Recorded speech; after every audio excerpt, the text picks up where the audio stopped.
ओम श्री गणेशाय नमः। नमस्कार जी, बहुत बहुत स्वागत है आपका। ज्योतिष की जानकारी के लिए इस चैनल को जरूर सब्सक्राइब कीजिए। सभी जीवन में सुखी रहें, स्वस्थ रहें, उन्नति करें और किसी को भी दुख तकलीफ और कष्ट न हो।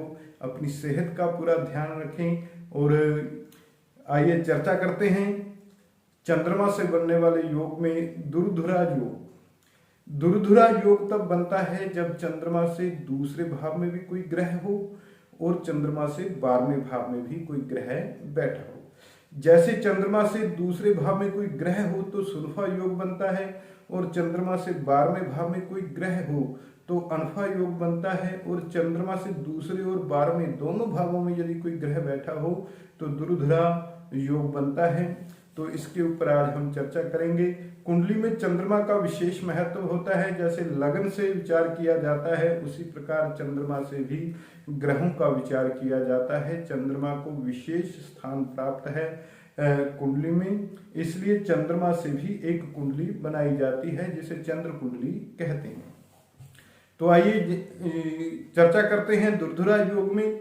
मंगल और बुध से बनने वाला दुर्धुरा योग, अर्थात चंद्रमा से एक अगले भाव में मंगल या बुध हो और चंद्रमा से एक पिछले भाव में मंगल या बुध हो, अर्थात मंगल बुध आगे या पीछे हों चंद्रमा के, तो ये जो दुर्धुरा योग बनेगा इसमें जो जातक जो है बहुत गुणवान होते हैं और कुछ असत्य भाषी भी होते हैं। समय आने पर ये जातक झूठ भी बोल सकते हैं। कुछ शठ भी होते हैं ऐसे जातक, और दयालु प्रवृत्ति भी होती है। स्वभाव कुछ लोभी भी होता है और कुछ कामुक भी ऐसे जातक हो सकते हैं। ऐसे जातकों का अफेयर जो है प्रेम संबंध जो है अपने से बड़ी उम्र के लोगों के साथ हो सकते हैं। तो आगे चर्चा करते हैं दुर्धुरा योग में मंगल और गुरु से बनने वाला दुर्धुरा योग। यदि चंद्रमा से एक आगे मंगल या गुरु हो और उसी प्रकार चंद्रमा से एक भाव पीछे मंगल या गुरु हो, अर्थात चंद्रमा से दूसरे भाव में मंगल हो और 12वें भाव में गुरु हो, तो इसे आप इस तरह समझ सकते हैं। मंगल और गुरु से बनने वाले दुर्धुरा योग में जातक बहुत अच्छे व्यवसायी होते हैं। इनका कारोबार बहुत अच्छा होता है। बड़े ही अच्छे ढंग से ये अपना व्यवसाय करते हैं। उत्तम किस्म के व्यवसायी होते हैं। चारों तरफ इनका यश होता है। और किंतु कुछ शत्रुओं से ये पीड़ित रह सकते हैं, शत्रुओं से परेशान रह सकते हैं। और घर में ये स्थिर रहते हैं, अर्थात इनका घर से बाहर आना जाना बहुत कम होता है। ज्यादातर अपने ऑफिस में ही रहते हैं, मतलब अर्थात ऐसे जातक यात्राएं बहुत कम करते हैं। और आगे हम चर्चा करते हैं मंगल और शुक्र से बनने वाला दुर्धुरा योग, अर्थात चंद्रमा से दूसरे भाव में मंगल हो और 12वें भाव में शुक्र हो, या चंद्रमा से दूसरे भाव में शुक्र हो और 12वें भाव में मंगल हो। तो ऐसे जातक जो होते हैं इनको जिम आदि जाने में का बड़ा शौक होता है, जिम करने का बहुत शौक होता है। व्यायाम करने वाले ऐसे जातक होते हैं, योगा करने वाले ऐसे जातक होते हैं और बहुत सुंदर होते हैं। कुछ क्रूर स्वभाव के भी ऐसे जातक हो सकते हैं। मन में सदा प्रसन्नता इनके बनी रहती है। ऐसे जातक बड़े ही धनवान होते हैं। और कुछ भीरू स्वभाव के, अर्थात कुछ डरपोक स्वभाव के भी ऐसे जातक हो सकते हैं। तो उसके बाद अगले योग में हम चर्चा करेंगे यदि मंगल और शनि से कुंडली में दुर्धुरा योग बन रहा हो, अर्थात चंद्रमा से एक अगले भाव में मंगल या शनि हो और इसी प्रकार चंद्रमा से एक पिछले भाव में मंगल या शनि हो, अर्थात पिछले में शनि हो, अगले भाव में मंगल हो, या अगले भाव में मंगल हो, पिछले भाव में शनि हो। तो ऐसे में क्या होगा कि एक पाप मध्यत्व का योग बनेगा। चंद्रमा 2 पाप ग्रहों के मध्य में होगा जो बिल्कुल भी शुभ नहीं होगा। ऐसे में जातक को मानसिक परेशानियां बहुत रह सकती हैं, माता को कष्ट रह सकता है। और ऐसे जातकों के अफेयर बहुत हो सकते हैं, प्रेम संबंध बहुत हो सकते हैं, स्वभाव में क्रोध रह सकता है। और ऐसे जातक जो हैं कुछ दुखी भी रह सकते हैं। और ऐसे जातक जो हैं कुछ चुगली करने वाले भी हो सकते हैं, जैसे इधर की बात उधर कर दी, उधर की बात इधर कर दी, ऐसे भी ऐसे जातक होते हैं। और शत्रुओं से ऐसे जातकों को भय होता है और इनको ऐसे जातकों को संतोष नहीं मिलता, मन बहुत अशांत रहता है, मन भटकता रहता है, मन स्थिर नहीं हो पाता यदि मंगल और शनि से दुर्धुरा योग बनता हो। तो अगले योग में हम चर्चा करते हैं यदि दुर्धुरा योग बुध और गुरु के द्वारा बन रहा है।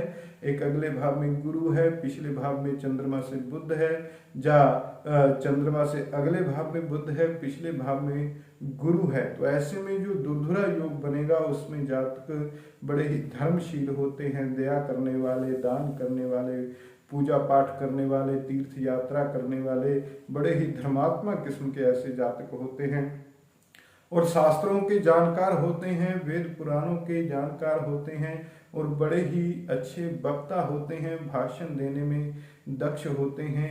और ऐसे जातक लेखक भी हो सकते हैं, कुछ लिखने का शौक भी इनको हो सकता है, बड़े अच्छे लेखक होते हैं, कुछ भजन लिख सकते हैं, कोई कथा लिख सकते हैं। तो इस प्रकार ऐसे जातक लेखनी से भी अपना नाम रोशन करते हैं और ऐसे जातकों का संग बहुत अच्छा होता है, सज्जनों का संग करने वाले होते हैं, दुष्ट लोगों से दूर रहते हैं, नास्तिक लोगों से ये दूर रहते हैं और यशस्वी होते हैं, समाज में इनको यश मान सम्मान की प्राप्ति होती है।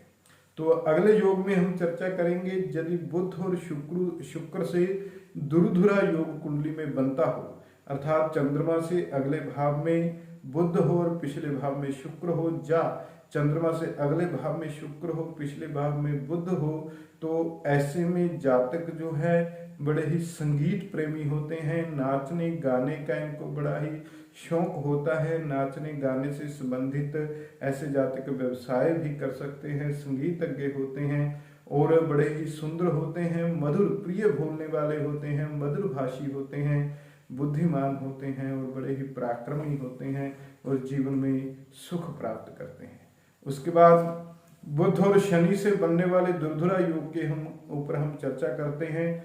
यदि चंद्रमा से अगले भाव में शनि हो, पिछले भाव में बुध हो, या चंद्रमा से अगले भाव में बुध हो, पिछले भाव में शनि हो, तो ऐसे जातक जो हैं यात्राएं करने वाले होते हैं, जीवन में बहुत सी यात्राएं करते हैं, देश विदेश की यात्रा करते रहते हैं और ऐसे जातक बुद्धिमान होते हैं, समाज में आदरणीय होते हैं, विशेष मान सम्मान प्राप्त करते हैं। किंतु ऐसे जातकों का अपने बंधु बांधवों के साथ कलह या झगड़ा भी रह सकता है। उसके बाद अगले दुर्धुरा योग में हम चर्चा करेंगे गुरु और शुक्र से बनने वाला दुर्धुरा योग। यदि चंद्रमा से अगले भाव में गुरु है, चंद्रमा से पिछले भाव में शुक्र है, या चंद्रमा से अगले भाव में शुक्र है, पिछले भाव में गुरु है, तो ऐसे में जातक धन धान्य से संपन्न होते हैं, वैभवशाली जीवन जीते हैं, बड़े ही धनी होते हैं, पराक्रमी होते हैं, बहुत बुद्धिमान होते हैं और बड़े ही धार्मिक स्वभाव के ऐसे जातक होते हैं यदि गुरु और शुक्र से दुर्धुरा योग कुंडली में बनता हो। और यदि कुंडली में गुरु और शनि से दुर्धुरा योग बनता हो, चंद्रमा से एक अगले भाव में गुरु हो और पिछले भाव में शनि हो, या फिर अगले भाव में शनि हो, पिछले भाव में गुरु हो, ऐसे में दुर्धुरा योग जो बनता है उसमें जातक सुखी होते हैं और ऐसे जातकों की साइंस में, विज्ञान में विशेष रुचि होती है। ऐसे जातक विद्यावान होते हैं, धनवान होते हैं, बड़े ही सुंदर होते हैं, गुणवान होते हैं और कोई सलाहकार हो सकते हैं, परामर्शदाता हो सकते हैं और ऐसे जातकों का स्वभाव जो है वो भी बड़ा शांत स्वभाव होता है।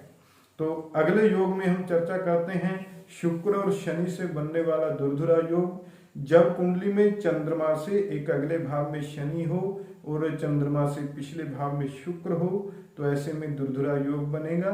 या चंद्रमा से अगले भाव में शुक्र हो, पिछले भाव में शनि हो, तब भी यही फल रहेगा। ऐसा जातक का शरीर जो है बहुत जल्दी ऐसे बड़ी उम्र के ऐसे जातक लगते हैं। यदि 25 साल की उम्र है तो 35 साल के लगेंगे, अर्थात इनका शरीर कुछ वृद्ध जैसा प्रतीत होता है। और ऐसे जातक बड़े ही धनी होते हैं और ऐसे जातकों की पत्नी जो है बहुत गुणवान होती है, गुणों से युक्त होती है। तो ये है दुर्धुरा योग, चंद्रमा से एक अगले भाव में और एक पिछले भाव में ग्रहों से बनने वाला दुर्धुरा योग। यदि आपकी कुंडली में भी दुर्धुरा योग बन रहा है तो अपने अनुभव जो है हमें कमेंट में जरूर लिखें। जय श्री राम, जय श्री कृष्ण।